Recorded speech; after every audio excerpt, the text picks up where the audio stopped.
Welcome to a special edition of Vintage Geek, a sneak peek edition where we're finally going to take a look at how we're doing on building the Vintage Geek Computer Museum. This is our new facility. We have about 2,000 square feet here. We're located just adjacent to downtown Knoxville, and it should be with easy walking distance to the Old City, parts of Old North, 4th and Gill, so it should be easily accessible to anyone who wants to come visit the museum once it's open. And we're in the process of building this, so there's only probably about 10%, if that, of the actual material in the museum so far. But I thought it'd be a good opportunity to share with you kind of the vision and the direction where we're going with the museum and how it's going to be set up. Right here we have the outside of the Vintage Geek space.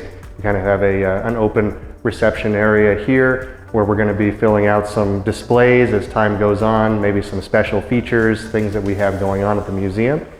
And then if you walk this way, here we are in the Vintage Geek Museum full space here.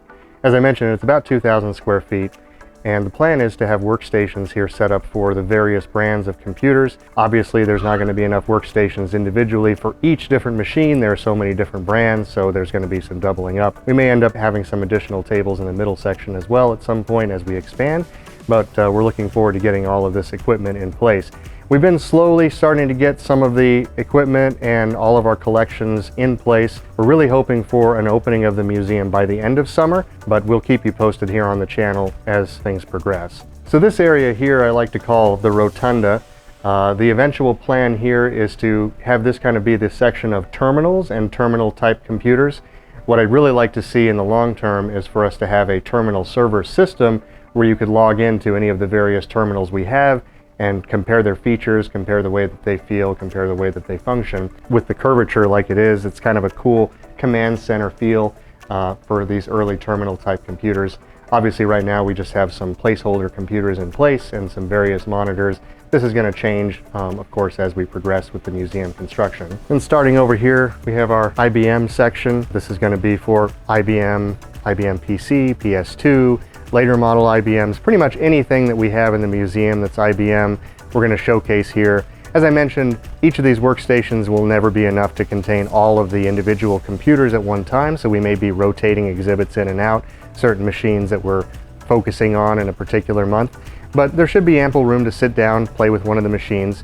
We're going to be keeping a lot of the peripherals and software accessories also in these workstations. You name it, it's going to be part of it at some point or another. As we kind of continue down the path here, we're going to have a section for Tandy. Actually, we'll have two sections for Tandy for sure. One will be the later series Tandy, the IBM PC compatible era, as well as when we move back a little bit further in time to the TRS-80 era and the various Model 1, Model 2, Model 3. I'm going to take you into the back section here because we've got another feature of the museum that I'm pretty excited about actually. I think it's going to be really helpful, especially as we continue to create videos, and when you come to visit, we want to have an ample opportunity to show you the resources for the various systems that we have, including all of the paperwork and material.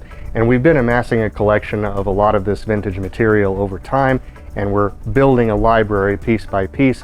Obviously, what you see here today is just a small sampling of what we've been able to organize and put in the shelves so far, but we have entire collections of original Byte magazines. We have Apple magazines, creative computing. The idea is to be able to organize this into one cohesive database, preferably that you can search and find any literature on any of the computers that we have, any of the original reviews, any of the original marketing. And this will help us as we create videos as well when we're doing research and trying to learn more about the systems that we present here on Vintage Geek. We're also going to have an extensive library of software, and as you can see, we have ample room in the shelves for more and more things, more workstations. This is going to be our Commodore section, systems, software, Commodore 64, Amiga products, and more. This section we haven't even determined what it's for yet, but there'll be another set of systems here.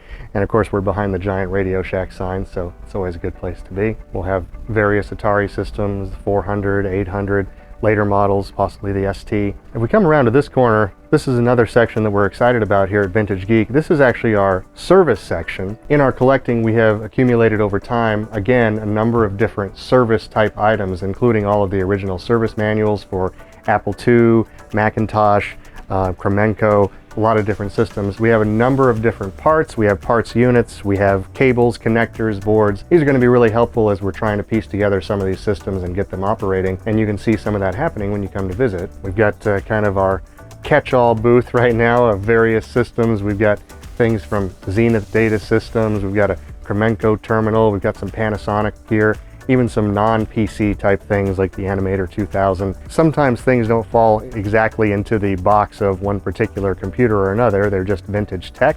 We're happy to have that as part of the museum as well. This is our Apple section. We actually have 2 workstations currently dedicated to Apple, one more focused on Macintosh products in the later lines, and one focused more on the Apple II, Apple III earlier product lines. Again, it's going to be a nice showcase. There will never be enough room to show everything at one time, but it'll be a great place to be able to rotate machines in and out and be able to sit and play with them and really be able to experiment with some early Apple computers. And of course over here we have the box pile, which is constantly growing. We are continuing to unpack things here at the museum. This will probably not be an exhibit when you come to visit, but it might be. You just never know.